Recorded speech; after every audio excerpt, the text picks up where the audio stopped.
Buenas tardes. Ante todo quiero agradecer a los organizadores de este encuentro por la invitación a dar esta conferencia. Vamos a comentar el tema que se llama lo que el clínico debe saber sobre resincronización cardíaca. Primero, brevemente, el concepto de disincronía. El paciente con miocardiopatía dilatada que tiene bloqueo completo de la rama izquierda de las de His y que cumple los criterios para decir bloqueo típico, es decir, ausencia de onda Q, la presencia de fragmentación en la onda R, especialmente en 1, AVL, B5, B6, la R embrionaria en B1, B2, B3 y los trastornos secundarios en la repolarización, y digo, indican que este es un bloqueo completo de rama izquierda típico. Los patrones de complejo QRS ancho que no cumplen estos criterios, por ejemplo acá en una posible morfología de bloqueo de rama derecha, pero en V1 más bien como de bloqueo de rama izquierda. Entonces en este caso se llama trastorno de conducción intraventricular inespecífico. Entonces, el concepto de sincronía es que en lugar de que haya una contracción sincrónica de todos los segmentos miocárdicos, termina habiendo algunos primero que otros, de forma que se vea un patrón de colores mixto como el que estamos observando. Cuando hacemos strain ultrasonográfico, lo que se puede comprobar es que cuando la contracción septal ocurre primero, desde el impulso que viene del ventrículo derecho y la pared lateral le toca último, y eso porque no existe conducción a través de la rama izquierda, lo que vamos a ver es una contracción septal inicial, la pared lateral es empujada, por decirlo de alguna forma, por esa contracción septal, y luego ya viene una contracción lateral pero tardía. Entonces, esto está mucho más tarde que esto, y eso termina deteriorando el strain global. Y podemos medir la disincronía en muchas formas: vectocardiografía, la parte digital de electrocardiográfica, lo que se llama el uso de multielectrodos en la superficie corporal o en formas invasivas. Una de las que usamos mucho es la diferencia de tiempo entre el electrograma que se registra con un electrodo colocado durante el implante en el ventrículo derecho y el electrograma del ventrículo izquierdo. Y este tiempo efectivamente en los pacientes que tienen bloqueo de rama izquierda típico siempre es mayor de 100 o 110, lo cual indica una vez más el retardo de la contracción de la pared lateral debido a este trastorno de conducción. Así que esa es la definición de disincronía. Desde hace más de 2 décadas, la terapia que se ideó para revertir esta situación es la estimulación biventricular. Entonces, la estimulación biventricular está indicada en presencia de 3 síndromes que fácilmente podemos detectar por semiología, que es la insuficiencia cardíaca, la clase funcional 2, 3 o 4. Podemos valorar la fracción de eyección mediante ecocardiografía y podemos valorar la existencia de disincronía con el electro. Y el requisito es patrón de bloqueo de rama izquierda típico y duración del complejo QRS más de 150 milisegundos. Entonces, a pesar que el electrocardiograma tiene limitaciones para que exista realmente disincronía mecánica, es la herramienta más usada y la que las guías siguen diciendo es la que hay que utilizar para indicar esta terapia. Entonces, básicamente, la terapia, además de lo que se hace con un marcapaso convencional, que es colocar 2 electrodos en las 2 cámaras derechas, se hace un venograma del seno coronario para implantar un electrodo en la parte epicárdica del ventrículo izquierdo. Y con eso conseguimos que el electrodo izquierdo estimule de manera que el frente de despolarización va hacia la derecha y el electrodo derecho estimule de manera que el frente de despolarización vaya hacia la izquierda.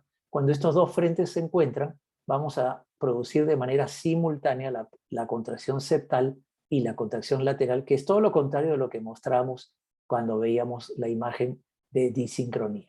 Cuando se estimula cada uno de estos 2 electrodos en forma independiente, vamos a tener una determinada morfología, y cuando se estimula con ambos a la vez, como dije, el hallazgo más importante es que el complejo QRS lo vamos a encontrar más angosto, aunque no siempre, lo cual va a mejorar la disfunción contráctil que provoca esta disincronía.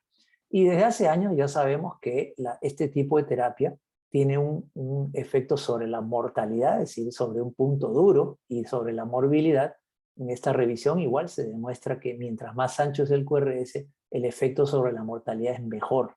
Y también cuando producimos en una forma correlativa remodelado reverso, es decir, mejoría de la fracción de eyección, que en algunos casos prácticamente se alcanza un valor normal, y eso es a lo que se le llama un hiperrespondedor. Entonces las guías finalmente, en base a lo dicho, establecen que primero, utilizando el electro y que tengamos una morfología típica de bloqueo de rama izquierda, con más de 150 milisegundos, la indicación de esta terapia es de clase 1 con nivel de evidencia A, o sea, está muy bien documentado. Cuando la duración no llega a 150 milisegundos, entonces la indicación es tipo 2A. Y cuando los pacientes no tienen un patrón de bloqueo de rama izquierda típico, los pacientes que tienen más de 150 tienen una indicación 2A y tienen mejor respuesta que los que no tienen esa duración. Entonces ya ahí vamos alejando un poco la posibilidad de proponerle esto al paciente. Ahora, como siempre se ha mencionado, hasta un 30% de los pacientes seleccionados no responden bien a esta terapia. Entonces, el grupo que más responde, como ya hemos comentado, son los que tienen complejos QR más anchos, un bloqueo típico de rama izquierda de las de His, sexo femenino y que sea una cardiomiopatía dilatada de causa no isquémica. De ahí en adelante, sexo masculino, cardiopatía isquémica, presencia de fibrilación atrial y otra serie de elementos, hasta llegar, por supuesto, al complejo de QRS que no es tan ancho, vamos a tener una reducción progresiva en los diferentes grupos estudiados de una buena respuesta a la resincronización. Sin embargo, también es importante entender, y cada uno de estos son diferentes estudios, a qué le llamamos falta de respuesta. Ya ven que hay bastante discordancia, pero en general entonces tenemos que estar claros a qué vamos a llamar falta de respuesta, porque los pacientes en general, la mayoría mejora. Y una de las causas frecuentes de falta de respuesta, como ya hemos dicho, es que no se consigan los criterios exactos de selección que tenemos que indicar. Y fíjense, por ejemplo, este caso. Paciente que tiene un electrocardiograma con morfología de bloqueo de rama izquierda y no tiene ninguna disincronía. Recordamos que en esta escala de colores, todo lo que comienza en rojo, sigue verde y termina en azul, debe ocurrir en forma simultánea, como habíamos al comienzo. Aquí lo que se ve es que este paciente tiene, en un lado está rojo y en el otro está azul, tardío, otra vez, la pared lateral, que es lo que define la disincronía, y sin embargo un paciente que tiene un electro que parece bloqueo de rama izquierda, pero que no lo es, al menos típico, no tiene ninguna disincronía. Y los que tienen patrones atípicos o trastorno de conducción, digamos en números redondos, la mitad tiene y la otra no. Entonces el electro realmente tiene limitaciones, pero como dije, si tenemos un patrón típico y la duración más de 150 milisegundos, esa es la indicación clase 1 para esta terapia. Y también comentamos que, por ejemplo, cuando hay fibrilación atrial, el paciente aquí está con complejos QRS bien resincronizados, pero por momentos se mete su ritmo de base, su bloqueo de rama izquierda, y se pierde la sincronización, de manera que el paciente va a referir que no mejora o va a volver a caer en un brote de insuficiencia cardíaca. Lo mismo cuando tenemos falla de captura. Este es un complejo estimulado biventricular y este es un complejo con una morfología como si se estimulara solamente el ventrículo derecho, que es familiar para todos. Entonces aquí lo que estamos teniendo es una pérdida de captura intermitente, de manera que otra vez esto va a deteriorar nuevamente la condición clínica del paciente. Y estos son casos donde a los electrocardiografistas les encanta el análisis porque vemos morfologías diferentes de complejo QRS. En este caso, la estimulación del izquierdo con el ventrículo derecho están bastante distantes porque se ha intentado, por decirlo así, hacer una estimulación precoz de la pared lateral para que logremos la mejor sincronía, resincronización posible.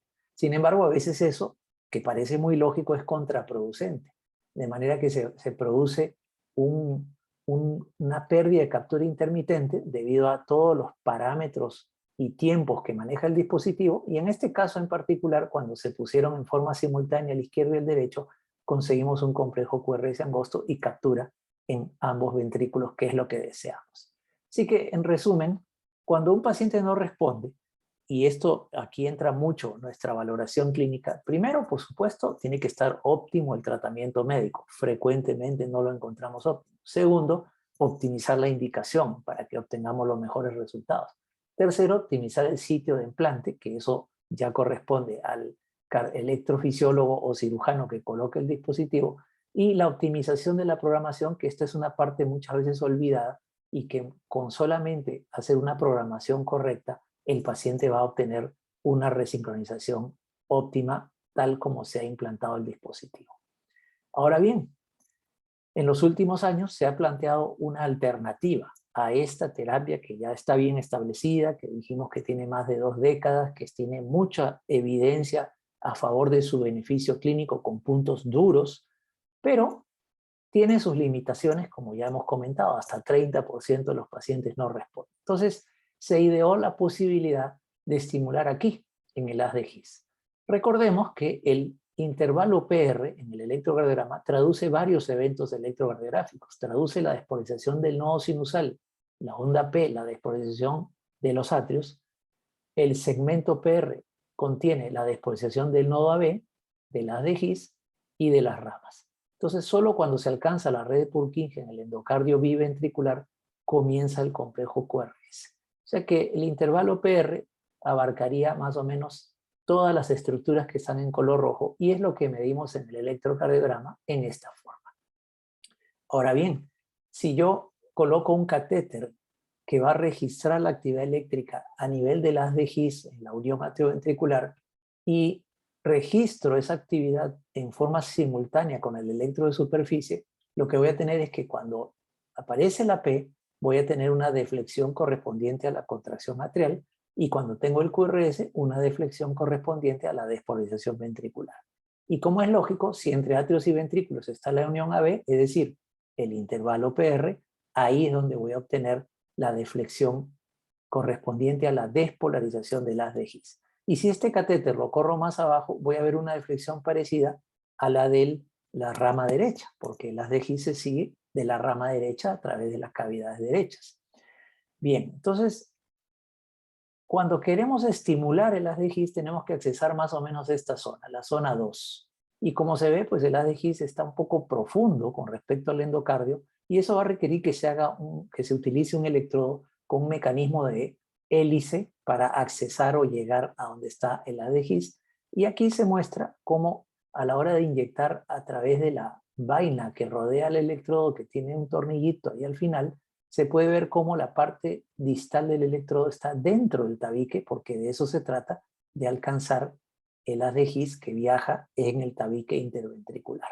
Entonces, ¿qué es lo que sucede cuando logramos entonces colocar el electrodo en el haz de His? Pueden pasar 3 cosas. Primero, que a la hora de enviar el estímulo ingresa al sistema de conducción, y con eso vamos a obtener entonces un complejo QRS exactamente igual al que se tendría si viene un estímulo o un impulso desde los atrios, desde el nodo AB y los atrios. Ahora, puede ocurrir que en lugar de solamente abarcar la estimulación del sistema de conducción, también yo haga estimulación del músculo de tejido que no tiene sistema de conducción. Entonces, esto va a provocar una despolarización inicial del tejido que no es sistema de conducción, pero luego se encarrila o se captura o se recluta, son todos los términos que se usan, y ya por fin entro al sistema de conducción. Y el complejo QRS también va a ser angosto, pero voy a observar esa deflexión inicial que se corresponde con ese primer segmento de miocardio que se está despolarizando. En cambio aquí el complejo QRS es perfectamente angosto porque el impulso solo está viajando por el sistema de conducción. Y la tercera opción es que directamente cuando yo estimulo aquí, no capture ni el His ni las ramas, sino directamente el tabique. O sea, esto sería una estimulación de marcapaso convencional, solo que la estoy haciendo a nivel del tabique interventricular. Así, cuando nosotros comparamos la estimulación de las cámaras derechas convencional, común y corriente, con la de las de His, lo que vamos a tener exactamente es esto. Se ve la espiguita, en este caso se ve esa despolarización inicial que nos está diciendo entonces que hay una parte del tabique que se está despolarizando, y luego el complejo QRS que, como se ve, es bastante angosto. Y fíjense que en este caso sucede que cuando vamos cambiando la cantidad de voltios que aplicamos sobre las de His, en este caso inicialmente tenemos un poco de activación del septum, del músculo cardíaco, y luego el sistema de conducción, y aquí sí tenemos ya la distancia de estímulo QRS, que sería el intervalo el segmento PR, recordamos dónde es que quedaba la deflexión de las de His, con un complejo perfecta y absolutamente normal, porque se ha reclutado solamente al sistema de conducción. Y eso también lo vemos cuando hacemos un registro intracavitario mientras hacemos la respectiva estimulación. Y bueno, comparemos acá con el haz de His que está entre atrio y ventrículo, y aunque aquí la imagen no se ve muy bien, acá tenemos la activación del atrio señalada con AS, el His, que es esta rayita, y el ventrículo. Así que prácticamente estamos repitiendo lo que mostré hace un momento en la diapositiva del catéter con el electrodo que se coloca ahí, entonces, en el haz de His. Y este es de nuevo partes donde se ve la estimulación hisiana no selectiva y aquí selectiva. Es decir, acá tenemos un poquito de contracción del tabique y aquí nada, solo sistema de conducción. Este es otro caso en donde tenemos estimulación no selectiva y aquí, cuando el complejo QRS se hace más ancho, tenemos que sospechar que ahora sí ya solo estamos haciendo única y exclusivamente estimulación del septum, nada más, sin intervención del sistema de conducción. Y hablando de resincronización de nuevo, ¿cuál es la idea cuando tenemos un bloqueo de rama izquierda? Bueno, siempre hemos pensado por muchos años que la rama izquierda bloqueada está, pero lo que se ha visto es que en realidad en el haz de His hay una porción del His que corresponde con la rama izquierda. Entonces el bloqueo que ocurre en ese sitio hace que el resto de la rama esté viable, pueda conducir. Y existen dos teorías, una es la que se refiere a la zona exclusiva de la rama izquierda dentro de la de His, y otra la que habla de una disociación longitudinal, o sea que el His estaría prácticamente dividido en dos partes. Bueno, sea una o sea la otra, lo importante es que si yo estimulo a este nivel de las de His, yo voy a poder capturar o encarrilar o reclutar a la rama izquierda, porque como dije, sí está en capacidad de conducir. Y efectivamente, cuando se han hecho los primeros estudios donde se veía la captura de las de His, fíjense qué delgadito el complejo QRS en comparación al bloqueo de rama izquierda que tiene el paciente, y luego se compara con la estimulación biventricular de la cual hemos hablado al comienzo, y efectivamente algunos parámetros hemodinámicos son mucho mejores al hacer estimulación del His con bloqueo de rama izquierda. Y eso se muestra con estos métodos por imágenes, en donde veíamos cómo la activación tardía del ventrículo izquierdo, en este caso en color azul, es un poco mejor cuando se utiliza la estimulación en el His que con la estimulación en biventricular. Se ve áreas más rojas, de forma que todavía le está faltando velocidad, por decirlo así, a diferencia de cuando se utiliza la estimulación en el His. Aquí se ve la presión sistólica mejor con His y aquí se ve el tiempo de activación, por supuesto, mejor con estimulación del His. Y en los primeros casos pues se han descrito que incluso ocurre remodelación reversa con esta terapia. En otro estudio también reciente se ve cómo parámetros como la duración del QRS, que ya mostramos, y el cambio en la fracción de eyección, que esto ya comienza a tener más peso porque estamos pensando en el pronóstico, es importante, y aunque no es significativo, en varios estudios se ha encontrado. Quizás aquí lo primero es ver que no es inferior, siempre es lo primero que tratamos de buscar, ¿no? Y sin embargo, pues como digo, sí se ha encontrado mejoría, que en otros ensayos pequeños es significativa. Y algunos han combinado haz de His con seno coronario. Eso es lo que le llaman la estimulación del His optimizada. Y se han publicado también algunos trabajos al respecto. Y fíjense qué angosto queda el QRS cuando se utiliza la terapia combinada entre la convencional agregando la estimulación en el His. Y las guías, las más recientes de este año, ya indican como clase 2A que en los pacientes candidatos para resincronización se puede usar, se puede considerar estimulación en el haz de His y ya es, como digo, una indicación de clase 2A. Por ahí, en algún tiempo, quizás pase a ser clase 1 y la mayoría de nuestros pacientes entonces los vamos a terminar utilizando estimulación en el His y no la forma convencional con el seno coronario o, quién sabe, combinadas. Pero aquí hay otro problema. Los pacientes que queremos estimular en el haz de His, 20% nunca se logra llegar al haz de His exactamente, porque está muy profundo, porque hay problemas de índole técnica. Muchas veces sí llegamos, pero el umbral es muy alto y eso hace que la expectativa de duración de la batería vaya a ser muy baja. Y tampoco nos conviene estar cambiando el marcapaso cada pocos años. Y cuando el sistema de conducción está difusamente enfermo, ahí estamos en problemas porque la rama ya está más enferma y a pesar que estimulemos el GIS, no vamos a obtener complejos QRS angostos. Entonces, bueno, aquí se muestra como en forma esquemática, ¿no?, idealizada, cómo se ven los catéteres que están explorando esta zona con respecto al sistema de conducción. Entonces, lo que se ha ideado es ir un poco más abajo, donde está la rama derecha, porque el GIS está acá arriba, y atravesar con ese mismo electrodo que decíamos que tiene un sistema de tirabuzón, atravesar el tabique y llegar exactamente a la rama izquierda. Cuidado, no acá, que es atravesar todo el endocardio, sino llegar a la rama izquierda. Y esto es más desafiante porque a la hora que vamos introduciendo el electrodo en el tabique, tenemos que ir viendo y observando cuál es la morfología del electrocardiograma de superficie y también la endocavitaria, como es esta última, para ver que no hayamos pasado hasta el otro lado y que logremos hacer captura de la rama izquierda. Entonces, bueno, aquí cuando en este caso se registra un potencial de rama izquierda, así como habíamos dicho que hay un potencial de las de GIS que es muy fino, y hay un potencial de la rama derecha, también podemos tener un potencial de la rama izquierda cuando llegamos desde un lado hasta el otro en el tabique, pero como dije, sin atravesar hasta el otro lado. Y igual con los métodos de imagen se ha visto que la estimulación de la rama izquierda también produce, como a diferencia de lo que tenemos acá, que se ve muy disincrónico, produce una contracción bastante homogénea, bastante sincrónica.